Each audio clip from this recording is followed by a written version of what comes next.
கர்த்தருடைய பரிசுத்த நாமத்திற்கு மகிமை உண்டாவதாக. இந்த நாள் தியானத்திற்கென்று நீதிமொழிகளின் புஸ்தகம் 17ஆம் அதிகாரம் 17 நாம் வாசிப்போம். சிநேகிதன் எல்லா காலத்திலும் சிநேகிப்பான், இடுக்கணில் உதவவே சகோதரன் பிறந்திருக்கிறான். இங்க வேதம் சொல்லுகிறது, எல்லா சூழ்நிலையிலும் தன் நண்பன், உனக்கு கஷ்டம், உன் கண்ணீர், உனக்கு ஒரு வியாகுலம், உனக்கு ஒரு சஞ்சலம் வரும்போது, உனக்கு உதவி என்று நீ யாரையாவது எதிர்பார்த்து நிற்கும் போது, உண்மையாய் உன்னை நேசிக்கிற நண்பன் இருப்பானால் அவன் எல்லா இடுக்கண்ணிலிருந்து உன்னை விடுவிப்பதற்காக அவன் பிரயாசப்படுவான், உதவுவதற்காக அவன் முன்வந்து நிற்பான். இவன் தான் உண்மையான நண்பன். அவன் பிரதிபலன் எதிர்பாராமல் தமக்கு ஆபத்து என்று கண்டபோது, நமக்கு ஒரு இடுக்கண் வரும்போது உதவி செய்வதற்கு முன்வந்து நிற்பான். இங்கே வேதத்தில் நாம் பார்க்கிறோம், சங்கீதக்காரனாகிய தாவீதுக்கு உயிர் தோழனாக இருந்தவன் யோனத்தான், அவன் ஜீவனை காக்கும்படியாய் அவனை தன் தகப்பனார் இடத்திலிருந்து அவன் காத்தான். உலக நண்பர்களை குறித்து நாம் அறிவோமானால், உயிர் கொடுப்பான் தோழன் என்று சொல்லி சிலர் சொல்லுவாங்க. பிரதிபலன் எதிர்பாராமல் இடுக்கணிலே உதவுகிறவன் நண்பன் சொல்லுவாங்க. அதுதான் இடுக்கண் களைவதாம் நட்பு.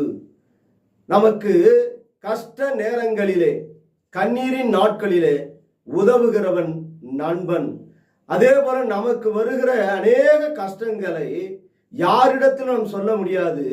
ஆனால் நம்முடைய நண்பர்களிடத்திலே, நம்மை உண்மையாய் நேசிக்கிற நண்பரிடத்திலே நாம் ஒரு காரியங்களை மறைப்பதில்லை. அவனிடத்திலே கஷ்டங்களை சொல்லி, நம்முடைய வியாகுல சஞ்சலங்களை சொல்லும் போது அவன் நமக்கு ஆறுதலான வார்த்தைகளை சொல்லி நம்மை சமாதானப்படுத்துகிறவனாய் இருப்பான். இவன் தான் உண்மையும் உத்தமமாய் தம்மை நேசிக்கிற சிநேகிதன் என்று சொல்லி இங்க வேதத்திலே பார்க்கிறோம். அதனால்தான் கர்த்தர் நம்மை பார்த்து சொல்லுகிறார், என் சிநேகிதனே. நாம எப்படி இருக்கிறோம் கர்த்தருடைய சமூகத்திலே? ஒரு உடன் பிறந்த சகோதரன் ஆனவன் பிரதிபலன் எதிர்பாராமல் தன் சகோதரனோ சகோதரியோ இடுக்கணிலே இருக்கும்போது அவர்கள் மறுபடியும் திருப்பி நமக்கு கொடுப்பார்கள் என்று எண்ணி அவர்களுக்கு நாம் என்ன பண்ணக்கூடாது? உதவி செய்யக்கூடாது. அவர்கள் செய்தாலும், நமக்கு செய்யாமல் போனாலும், அவர்கள் கொடுத்தாலும் கொடுக்காமல் போனாலும், பண கஷ்டமாக இருந்தாலும் அந்த பண தேவைகளை நாம் சந்திக்க வேண்டும்.